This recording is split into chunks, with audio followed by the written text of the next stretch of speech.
Hello, my name is John Mad Dog Hall, and I'm here today to give a presentation about automated musical instruments. This presentation is actually made up of two parts. The first part is called Rolling Thunder and is recordings of various automated musical instruments that I have in my collection. I will warn you that this is a fun talk.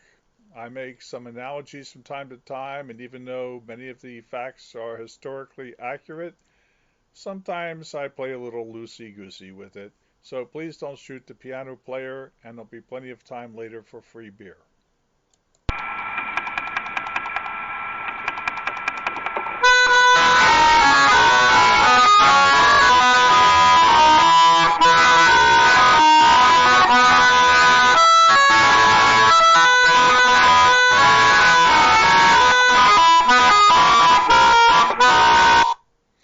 That is a roller organ. Is Lots of them were made. It allowed you to have music in the house. It's what is known as a free reed instrument. Other instruments in this category are harmonicas, oboes, clarinets, saxophones, the accordion, and the reed organ that we'll be seeing more of later. You can see from the lower picture that there are two bellows inside the box. As you turn the crank, those bellows are pumped, creating a vacuum. And then there's also a wooden cylinder that holds a song. And for longer songs, the song can wrap around that cob, as we call them, 3 times in a spiral. So as you turn the crank, the cob turns, opening and closing the valves, and also moves from right to left as it plays the song.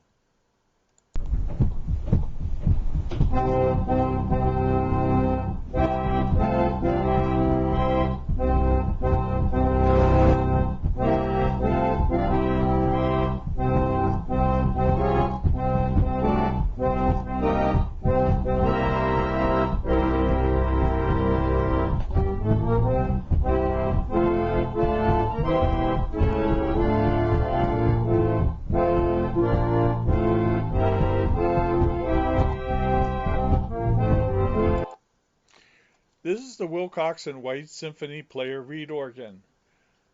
In the early part of the United States, around 1860, there were hundreds of thousands of reed organs created. Normally, they were relatively inexpensive instruments, way less expensive than a piano would be at the time. This is also what we call a free reed instrument. It has also created a vacuum by pumping the pedals at the bottom. And there were also stops that would redirect the air as you press the keys across different banks of the reeds to make different voices, as we call them. And if you wanted to make a very big sound, a very grand sound, you would pull out all the stops. There were 61 notes on this organ, and there were only about 3,000 player reed organs made, as opposed to 300,000 regular reed instruments. And unfortunately, there's only about 16 of these left, of which I have one of them.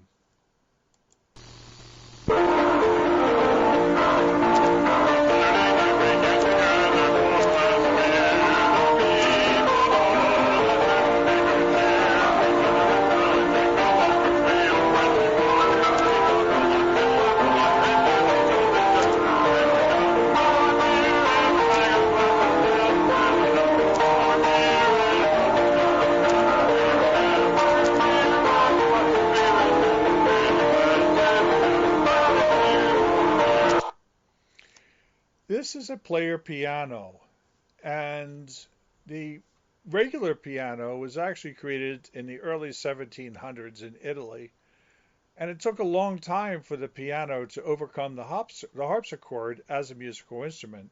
The harpsichord plucked the strings and therefore could only play one loudness.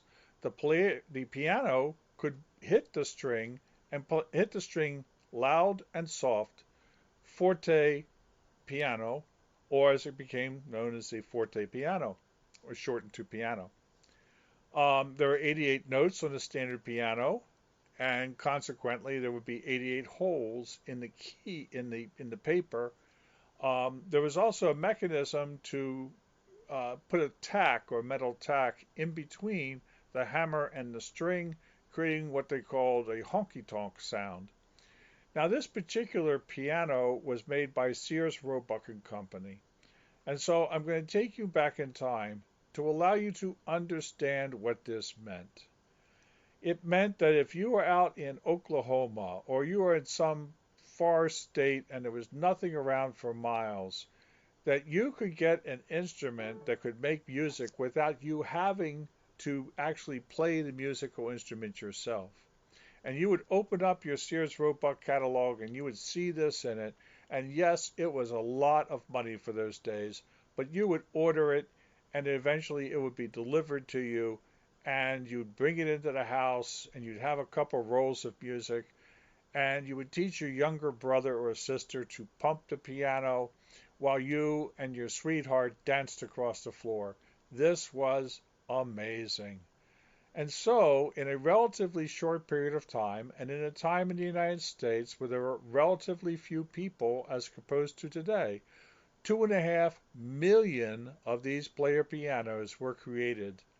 And between 1860, when they were invented, and the Great Depression, when the economic forces basically killed off the industry, there were the 2.5 million player pianos created.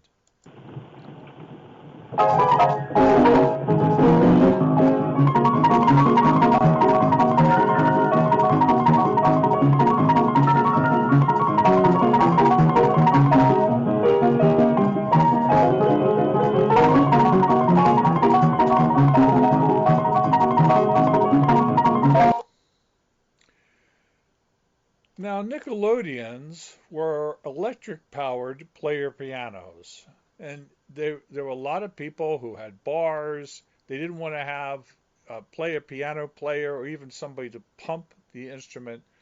So they would get a Nickelodeon, and people would put 1 nickel, a 5-cent coin, into the Nickelodeon, and it would play one song on a roll. You can see at the bottom, the thing in the middle is the roll. The roll would have perhaps 10 songs on it, and you would have a list of the songs that were on there, and you could look at the roll and see which song was about to play next. And you would play the song, and then it would stop. And at the end of the roll, it would automatically rewind for the next person to put it in. Now, the Nickelodeons typically also had a couple other instruments in it, maybe a xylophone, maybe a snare drum, maybe some bells or things like that to give it some extra pizzazz. And these would be controlled by extra holes on the roll. So you couldn't use the same roll in a Nickelodeon as you would in a player piano. They wouldn't fit because the Nickelodeon roll was bigger, but it was also longer. It had more holes in it to control the instrument. Now, in Trinity Church,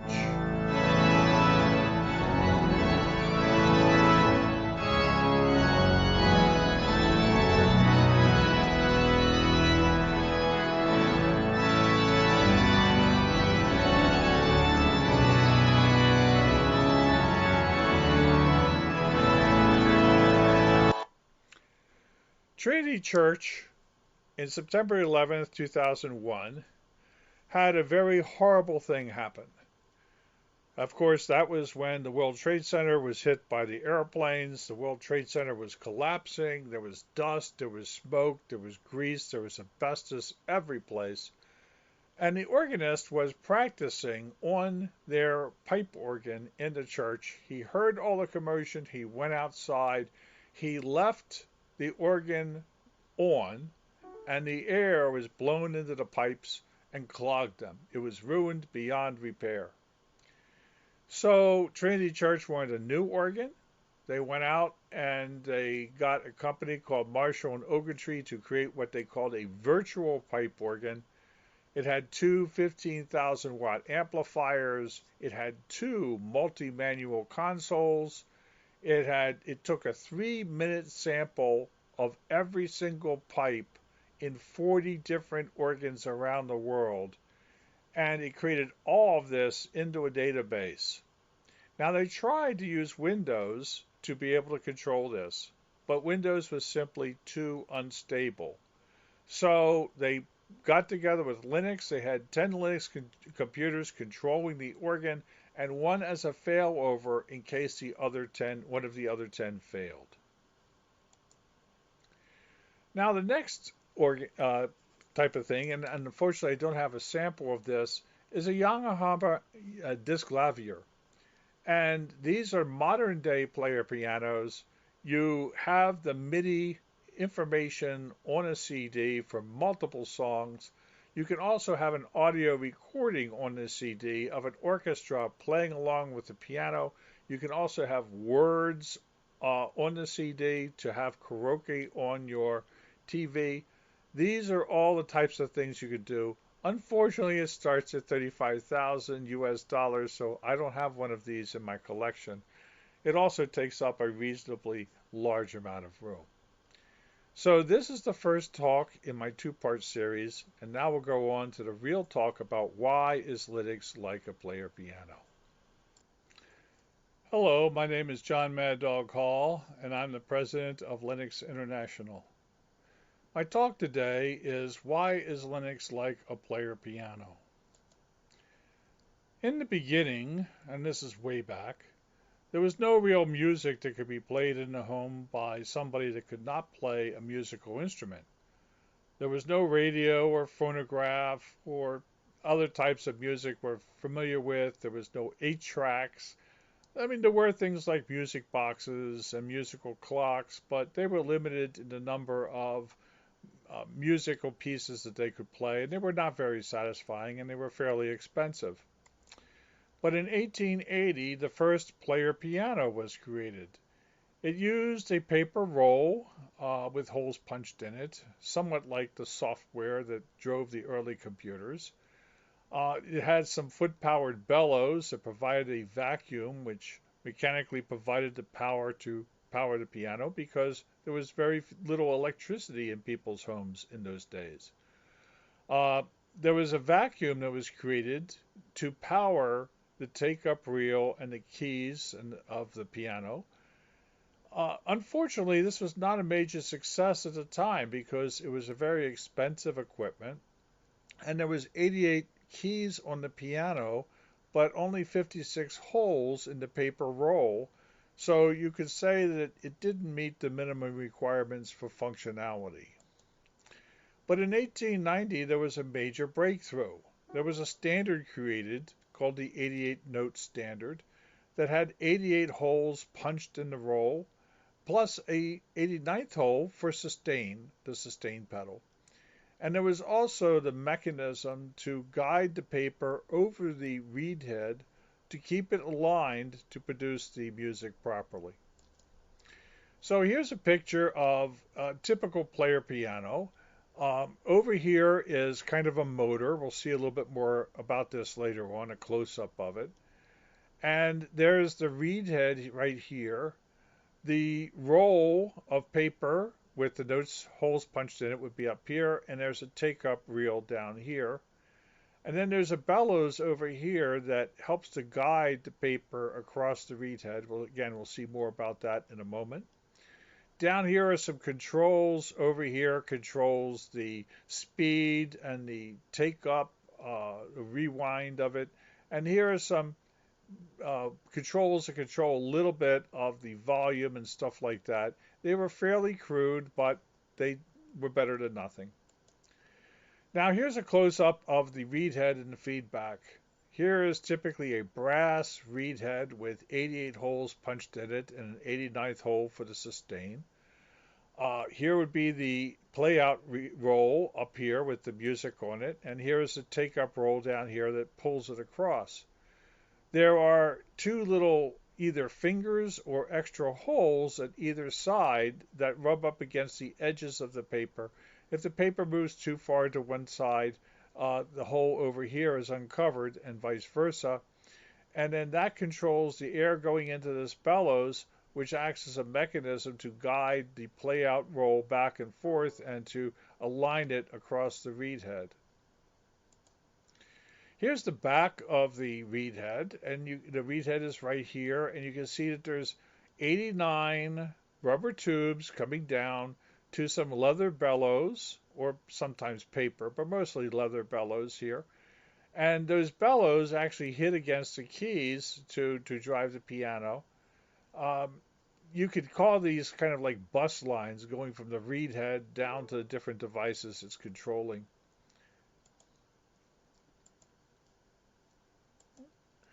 This is, I've labeled this as a device driver, kind of as a humorous thing, but this is really the motor that drives the whole instrument.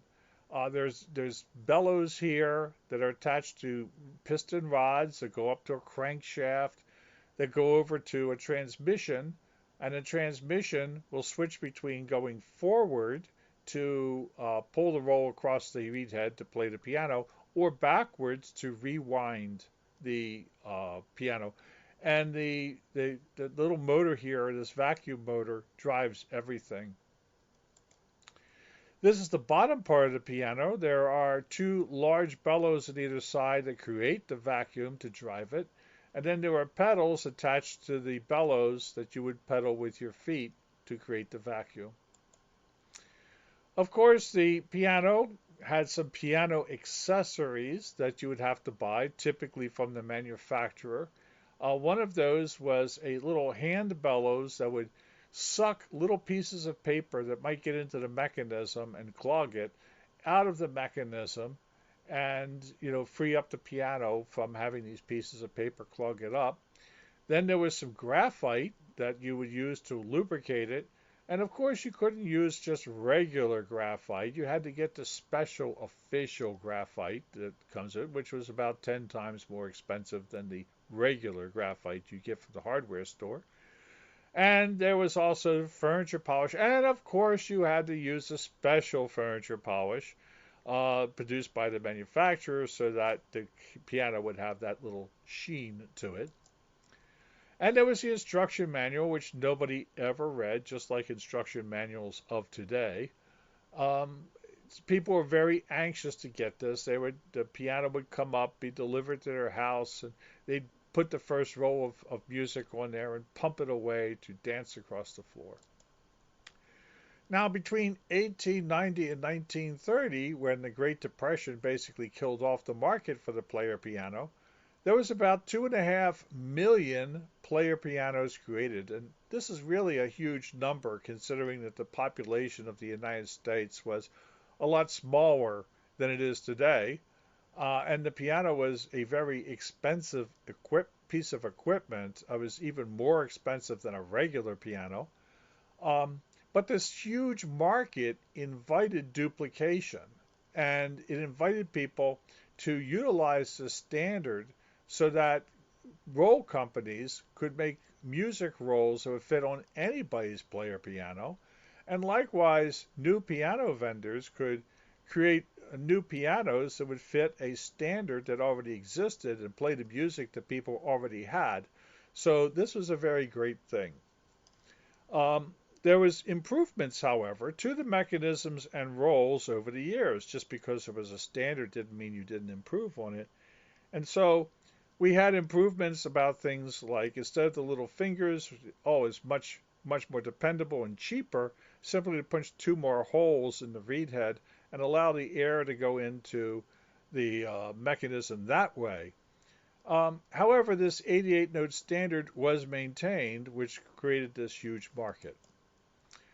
There was also a different type of player piano created, because when you play a piano, you don't just hit the key with the same force all the time. You hit it with attack and sustain. And so people could tell the difference. People could tell music being created by a player piano versus the music being played by a real artist. So what were known as reproducing player pianos were created. And this allowed the attack and sustain to be so precise that a lot of people could, in a blindfold test, could not tell the difference between a reproducer player piano and the real artist. However, these player pianos used about 50% more holes in the paper. The paper was wider. There was about 50% more parts in the piano to maintain this, and the pianos cost about 50% more. But the real problem was that there were four different vendors and therefore four standards for these rolls. So the roll of one vendor could not necessarily fit on the piano of another vendor. And so this limited the amount of music that was available for any one piano company. So the public basically rejected the reproducers. They said there isn't enough selection in music. We don't see the extra perceived value to justify the extra cost. And it's hard to find service for your piano, whereas I could find a regular piano tuner who could fix my player piano. So the reproducer pianos were rejected basically as being too proprietary. The Depression hit in 1930 and basically killed the market for player pianos. Most of the piano firms went out of business. Even the people that made the music started to go out of business. After the war, there was radio and TV and phonographs, and so they never recovered the market that they had. Pianos were still in living rooms, though, and people would still play them, still use their music, but after a while, people would move them out of the living room into the basement, and there the moisture allowed the leather bellows to rot, the rubber hoses would rot, mice would get into the mechanisms, another kind of correlation with computers that moths would get in, the bugs would get in, and so they kind of fell apart. In around the 1960s, pianos were still in the homes. They didn't get rid of them. But there was a revival because people were interested in ecology. They were interested in things that could be pumped by hand and things. Bicycles started to come back. And the restoration of these pianos began. And there were even articles printed in magazines like Popular Science and Popular Mechanics in how to restore player pianos. There were so many people restoring them that some of the companies who had been making the rolls came back into business. Companies like QRS and Playwright started to produce the rolls again, and a lot of these were old songs that they already had in their catalogs, but they even went out and got new songs like Billy Joel's Piano Man or Simon and Garfunkel's Bridge Over Troubled Water or the More Beer Polka and other things. And this even created a demand for new pedal-powered player pianos or vacuum-powered player pianos that used rolls, paper rolls of music. And there was a company in Seneca, Pennsylvania, who for a number of years generated new foot-powered player pianos. But these were only 88-note player pianos because there wasn't enough of a market for the reproducers. There wasn't enough music for them. The restoration process for reproducer pianos was too expensive for most people. The rolls were too scarce, and the overall piano was too expensive. And so it is with Linux that we have a high value for a low price in the operating system. The functionality is implemented in a standard way that allows you to write your software. It goes across other hardware vendors, platforms, and we improve in the implementations above the standards and below the standards, and then driving the standards forwards to meet new challenges. Time moves on. I was out of university and I joined the Automated Musical Instrument Collectors Association. We wanted to put some of our instruments, music, up on the internet for people to hear. And so we started to record MPEG-3s of our instruments playing.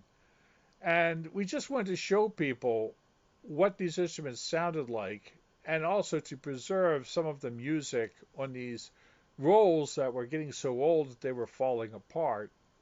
So I chose as my song Green Sleeves because it is an ancient melody and is obviously out of copyright.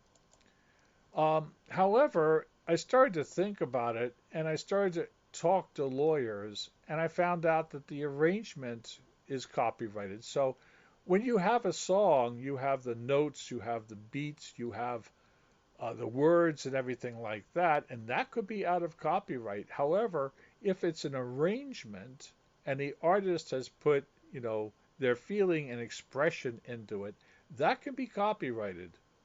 And if you take that arrangement and that expression and you put it onto a piece of paper and then you edit that to get out mistakes and things like that, then the editing can be copyrighted. And when you punch it into a piece of paper, that punching can be copyrighted. And then there's all sorts of additional phono record laws that nobody can understand unless you're a lawyer. And so for all of these, I stopped creating my MPEG-3s, and now I no longer even sing in the shower. In addition to all of this, some people have been looking at vinyl records, which are very nice, of course. And the demand for vinyl kind of went away, but then it's come back. People are very much into collecting them, and even new vinyl records are coming out. But the problem is that the machines that made these vinyl records are no longer being produced. And when those machines break, the parts may not be available for them. So eventually, those machines may break down completely.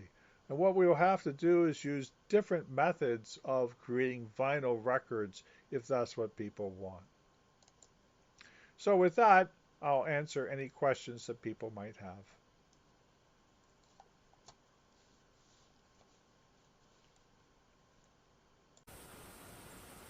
Thank you very much, Maddock. So now let's go to the questions. We have the first one. The talk is still going. Just interested to know, will planning such player piano manually harm the piano itself, like tolling the driving wheels? I'm sorry that the talk is still going on, but I'm back now. I'm here with you. What was the question again, please? Yeah. Our first question is, just interested to know, will planning such player piano manually harm the piano itself, like tolling the driving wheels? No, you could play the player piano, with the keys, and it made no difference at all with that. In fact, today you can get attachments to the player piano to automate it even further. There is a mechanism that you can attach a MIDI player, and what you do is you cut the rubber tubes and you insert a little valve in each one, and the mechanism opens and closes the valves on that. So it's the same thing as the paper being pulled across the reed head, and that allows people to automate their player piano. You also add an electronic bellows or electric bellows that creates vacuum.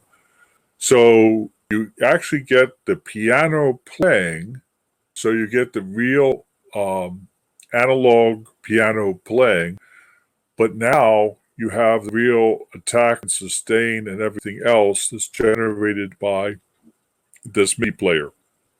And another thing you can add to it are sensors underneath of the keys. So when you play the keyboard, it actually generates the MIDI file, which you can then play back later on.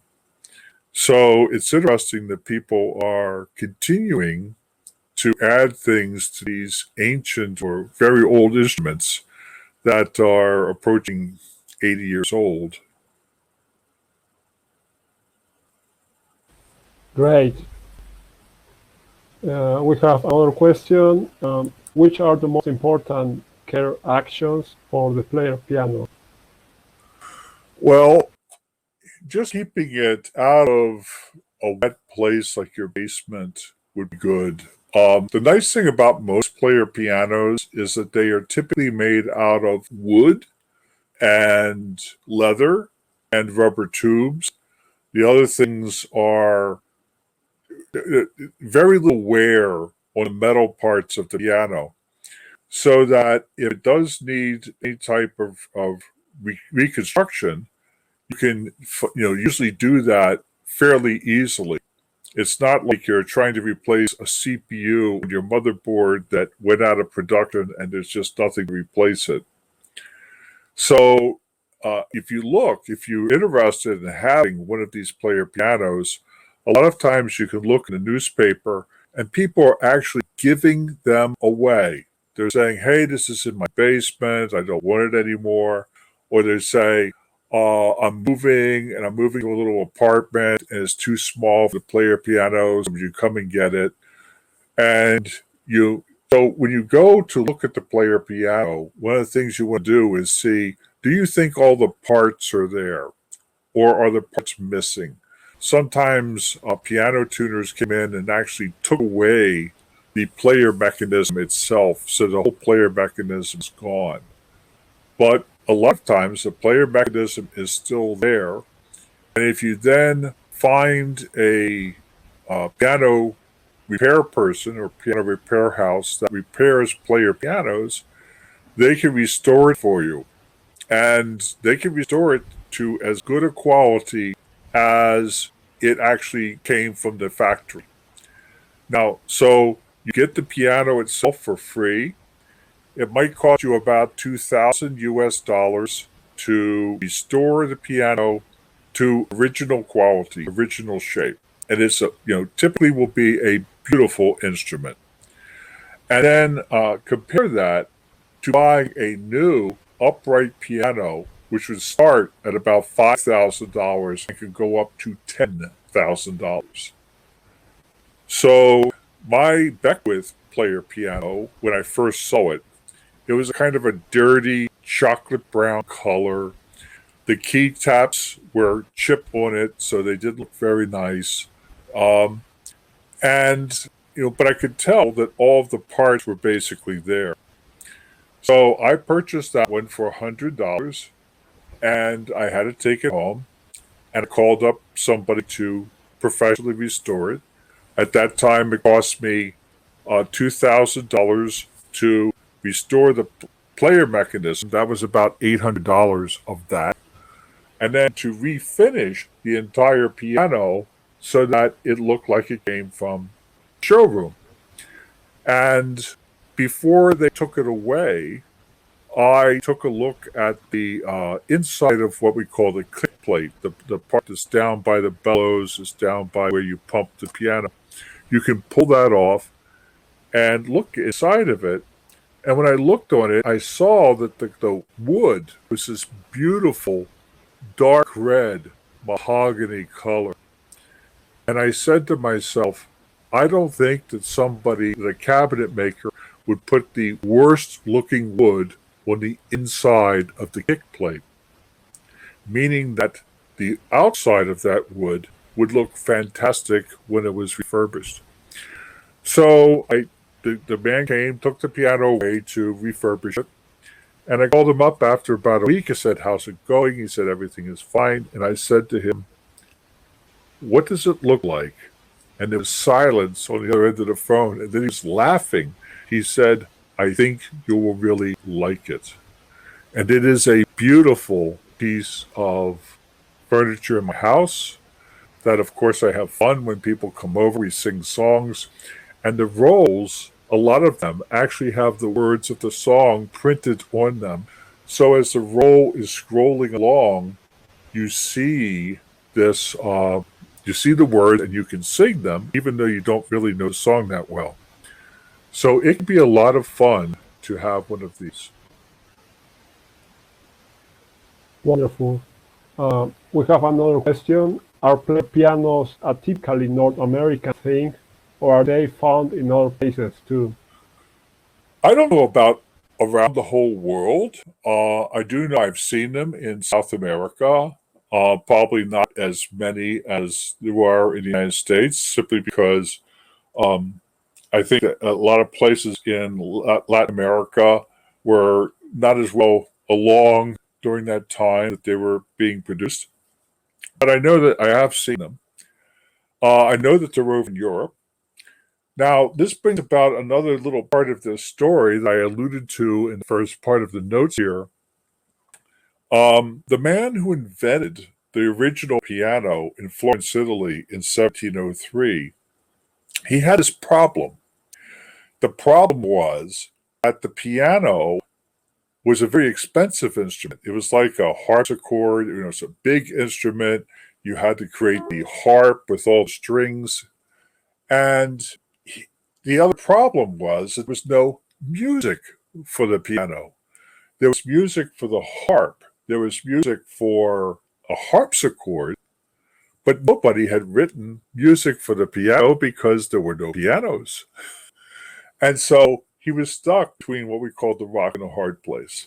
He said, well, I could patent this piano. I could be the only person to make them, but then that would limit the number of pianos that were out there.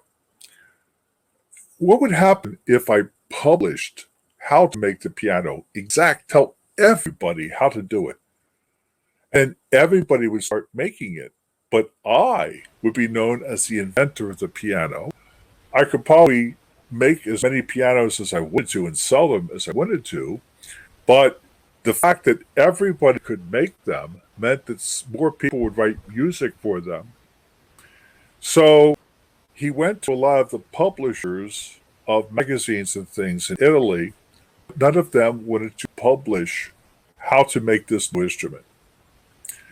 So he went to some publishers in Germany, and they looked at it and says, yes, we'll publish how to make this instrument. This is kind of interesting. And so they did. And other manufacturers of harpsichord in Germany started to make this new instrument called the piano. And so he it started to get, but even then, and when these people generated these instruments, they gave away sample copies of some of the best-known musicians of the day. You may have heard of some of these people. One guy's name was Mozart. A little bit later on, another guy's name was Beethoven. And so they started to write music for this new instrument. And even then, it took about 100 years for the piano to replace the harpsichord in an orchestra. So it was invented at the beginning of 1700, 1703. It took about 1803 before a regular piano was really being used a lot in orchestras and other types of musical events. So the player piano was invented in 1860, which made another thrust of the piano as an instrument into people's homes and in businesses and things like that. Now, if he had made the decision to patent it and never give out the patent, the piano might never have gotten off the ground, or it may have taken 200 years for the piano to become successful. Fantastic. And our last question, what is the strongest similar thing between free software and player piano for you? Well, one of the things is the concept of the patent, the story I just told you. Now, that's not to say that there weren't patents that actually came out after the original piano was made, basically into the public domain, was published, okay? I mean, there were many patents. And sometimes when you go to repair a piano, you'll look at some mechanism that's in the piano and you'll go, boy, that is the stupidest thing I've ever seen. I don't know why anybody would do it that way. And then all of a sudden it hits you. They did it that way to get around a subsequent patent that somebody had done in a mechanism to do that thing.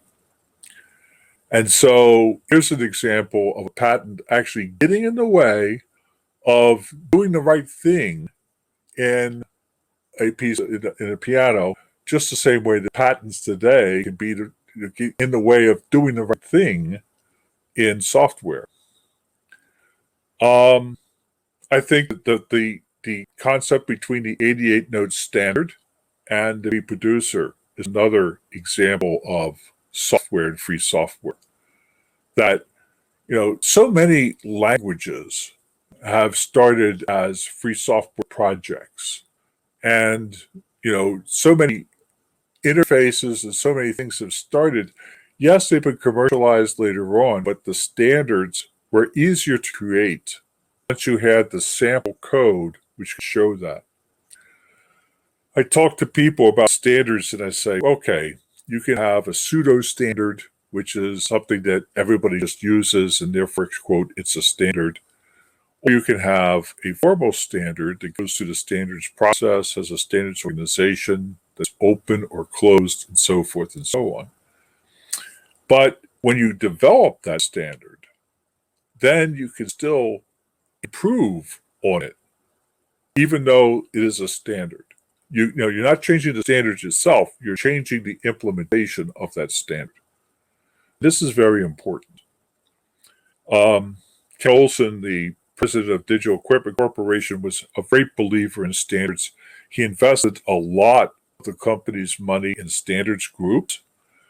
And, you know, so one day he came out with this statement that said, all standards are as interesting as a Russian truck. And everybody kind of looked at strange and said, you know, why are you saying that? And years later, he explained that as a personal thing, he hated working on standards bodies because they were so nitpicky and they argued and, you know, everything over the smallest things. But once the standard was implemented, once the standard was fixed, it was his job as engineer to implement it in the best, smallest, most stable, fastest way. And that explained what he had said. Pardon me. So there's a lot of different things that as you investigate them, you see the correlation between automation, like in computers where, I mean, some of the early computers actually used paper tape with holes in it that held the program. It wasn't software that was built into the memory. It was holes in a paper tape that was pulled through a reed head that told the mechanism what to do. The Jacquard loom was another one of those where the Jacquard loom had written cards that had holes in them that allowed the warp threads to go up and down and weave the pattern into the cloth. Before that, the pattern was not woven into the cloth. The cloth was just flat cloth, and if you wanted to have a pattern on it, you would print the pattern onto the cloth that was finished. A skilled weaver could weave a pattern into cloth, but that was very slow, very painstaking work, and the Jacquard loom allowed it to automate that. And when Napoleon saw the Jacquard loom for the first time, he declared it the most important invention of the century. As I said. So there's a lot of things about musical instruments. As you start to get into them, there's other musical instruments that have violins. There's one in particular that has 4 violins that rotate. Each violin has only one string on it. And the violins have arms that go in and out that make the strings vibrate or not. There's many, many different types of automated musical instruments. Most of them are controlled by, or used to be controlled anyway, by rolls of paper, and these days are typically controlled by MIDI, that is allowing the air to go into the actuators. So I enjoy reading about them, looking at them, and fixing them. I also collect wind-up mechanical clocks that use pendulums. I enjoy fixing those also. Thank you very much, Maddock. It was a wonderful talk. Thank you. This was just supposed to be a fun talk. Get people interested. And maybe if you see an advertisement for a free player piano, you'll think about, purchasing it. It was so great. Thanks a lot. Okay. Thank you all for coming.